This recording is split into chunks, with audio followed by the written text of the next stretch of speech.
Interview ni Miss Yulin Castro with Tony Talks. Bakit nga ba hindi na inilabas ni Tony?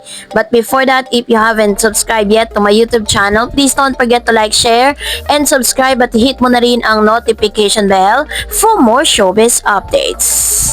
Bago tayo of course magpatuloy sa ating updates for today's video, nais kong pasalamatan kayo for always watching and trusting this channel. Thank you so much sa inyong palagiang panonood at palagiang pagsubaybay sa mga updates po natin. Maraming salamat po. And for today's video, eto na no.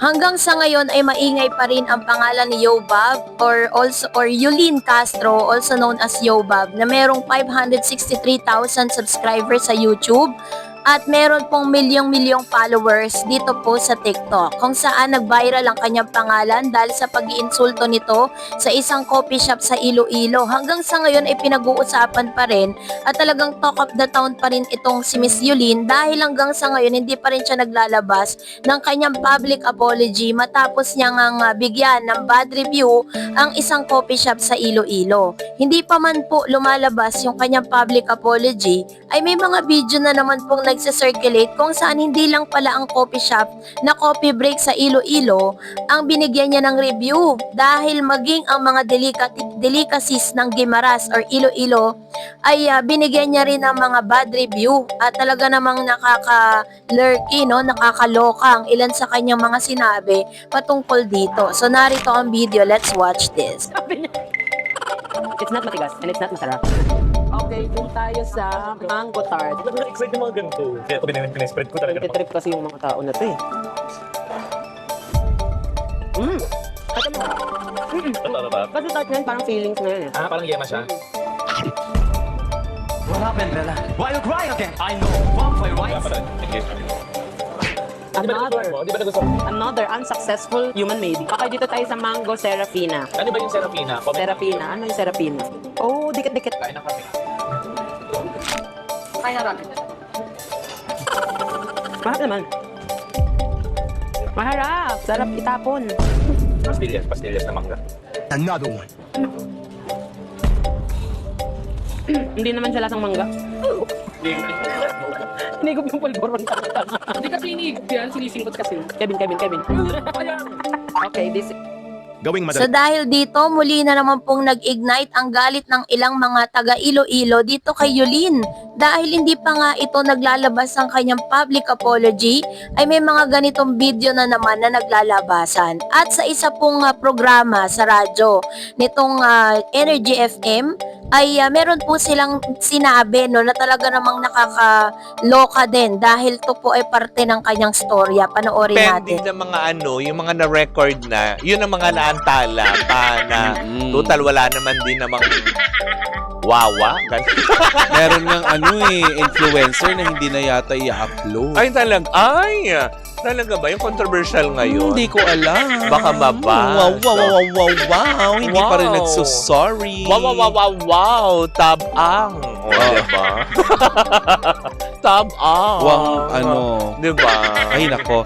Ay, pero Hindi man pinangalanan ng baklitas itong si Miss Yobab or si Yulin Castro na controversial patungkol sa salitang tabang, ay alam na po natin na si Yulin Castro ang kanyang tinutukoy. Recently kasi, matapos pong maging controversial ang kanyang pangalan, samot-sari ang natanggap niyang pambabash mula sa mga netizen at sa mga kapwa influencer nito. Maging ang ilan sa mga showbiz critics and showbiz journalists ay nagbigay din ng kanilang saloobin patungkol nga sa ginawa ni Miss Yulin Castro.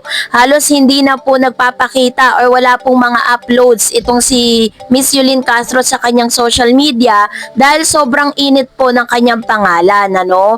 At kamakailan lang ngayon po sinabi nga nitong duo na to na sa Energy FM na itong si Miss Yulin Castro pala ay nakaschedule na ilabas yung kanyang interview with Miss Tony Gonzaga sa Tony Talks. Kaso nga lang dahil po sa controversy na kanyang naganap ay nagkaroon tuloy ng imbis na siya yung ilalabas this week ang nangyari ay si Mr. Gerald Anderson ang inilabas, which means kinansela ni Miss Tony Gonzaga yung kanya pong nasabing interview.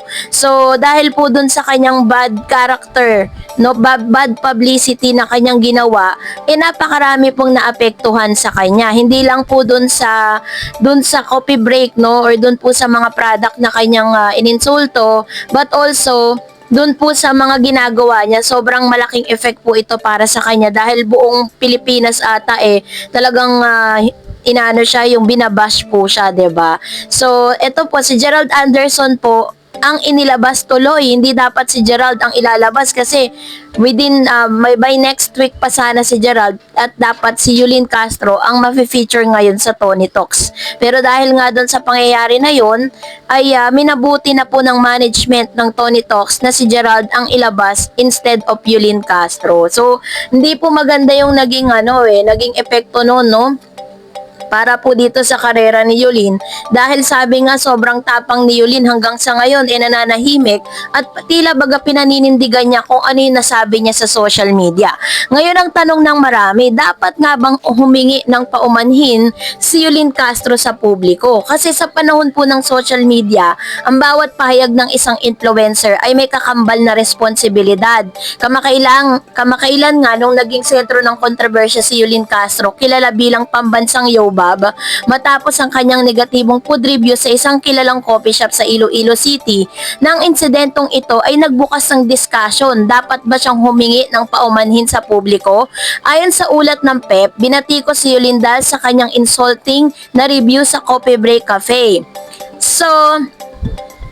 So, ang pamunuan ng Coffee Break ay naglabas na din ng pahayag patungkol sa isyong ito, nasabing nasaktan sila sa marahas sa pananalita ni Yulin. So, bilang isang influencer na may 3.4 million followers sa TikTok, may malaking impluwensya si Yulin sa opinyon ng publiko. Ang kanyang mga pahayag ay maaaring makaapekto sa reputasyon at negosyo ng mga establishmento na kanyang nire-review, kaya't mahalagang maging maingat at responsable siya sa kanyang mga sinasabi.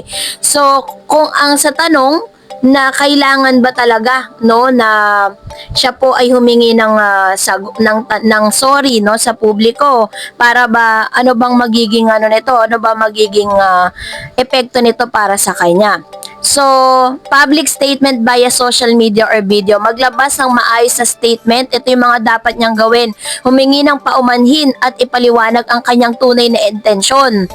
Ipakita ang food critics, hindi manakot. Private apology sa restaurant. Kung alam niya kung sino ang naapektuhan, magandang magsabi rin siya ng kanila ng tahimik tapos tawagan or padalahan ng mensahe.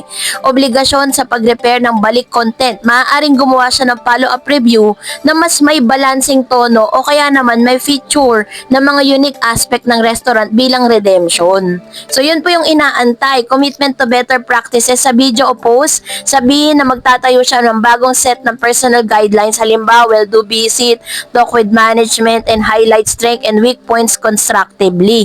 So, yun po yung mga dapat gawin nitong si Miss Yulin, at dapat po humingi siya ng paumanhin, hindi lang dahil may nasabi siya, kundi may responsible siyang dimensyon bilang food content creator, professionalismo, empatya, at muling tiwala ng audience.